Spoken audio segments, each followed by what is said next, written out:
ছোট্ট একটি ভ্যানগাড়ি নিয়ে মুখরোচক খাবার নিয়ে বসেছেন ১৮ বছর বয়সী এক তরুণ। নাম নাসিরুদ্দিন পিন্টু। এবার বিশ্ববিদ্যালয়ে ভর্তির জন্য কোচিং করছেন, পাশাপাশি দিয়েছেন চায়ের দোকান। দিনের মধ্যভাগে চা বিক্রি করে যা উপার্জন হয় তা দিয়েই লেখাপড়া ও বাড়িতে বৃদ্ধ মা বাবার খরচ বহন করেন তিনি।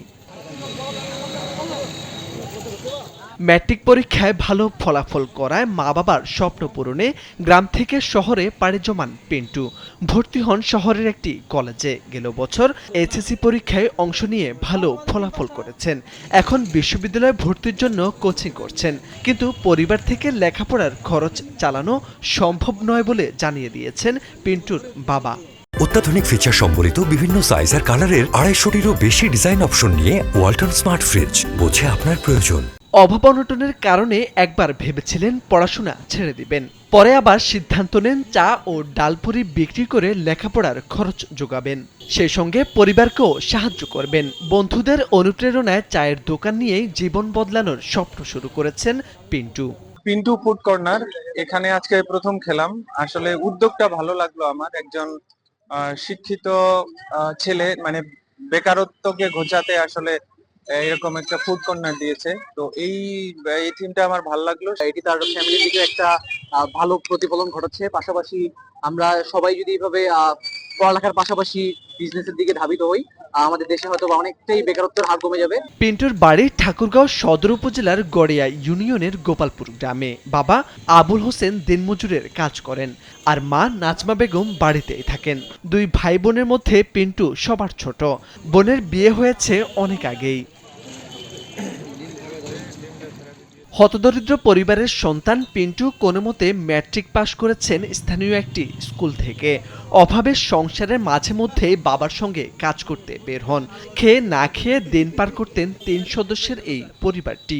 এদিকে পিন্টুর দোকানে খাবার খেয়ে প্রশংসায় ভাসাচ্ছেন স্থানীয় ক্রেতারা।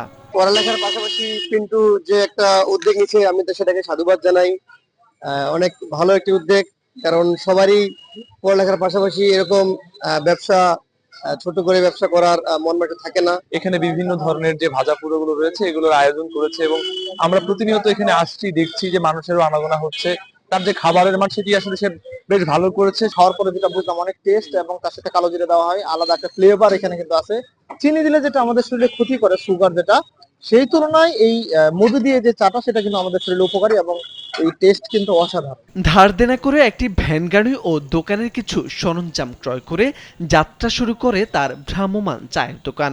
দোকানের নাম দেন পিন্টু ফুড কর্নার। প্রথম তার বন্ধু পরিজনরা অবাক হয়েছেন তাকে দেখে। নানাজন নানা কথা বলেছেন। চা বিক্রি না করে কারো সহায়তা নেওয়ারও পরামর্শ দিয়েছেন কেউ। সাহায্য চাওয়ার চেয়ে কাজকেই বেশি গুরুত্ব দিয়েছেন পিন্টু। পড়াশোনার খরচ জোগাতে প্রতিদিনই বিকেল ৩টা থেকে রাত ১০টা পর্যন্ত ভ্যানে করে ডালপুরি, বড়া ও চা বিক্রি করেন। ভ্রাম্যমাণ চায়ের দোকান থেকে যা উপার্জন হয় তা দিয়ে চলে পিন্টু ও তার পরিবার। পিন্টু ফুড কর্নারে মুখরোচক সকল খাবার, যেমন সিঙ্গারা, পেঁয়াজু, বড়া, বেগুনি সহ বিশেষ একটি স্পেশাল খাবার পাওয়া যায়, সেটা হচ্ছে মধু চা, যেটা আমাদের স্বাস্থ্যের জন্য খুবই ভালো, এবং কি অন্যরকম একটি সুস্বাদু স্বাদ বলে মধু চা পাওয়া যায়, অরিজিনাল মধুর। আমি সম্পূর্ণ হাইজেনিক মেনটেন করে স্বাস্থ্যসম্মতভাবে খাবার পরিবেশন করি।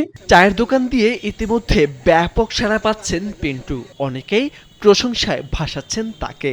পিন্টুর অদম্য ইচ্ছাকে আরও প্রসারিত করতে প্রশাসনকে তার পাশে দাঁড়ানোর আহ্বান স্থানীয়দের।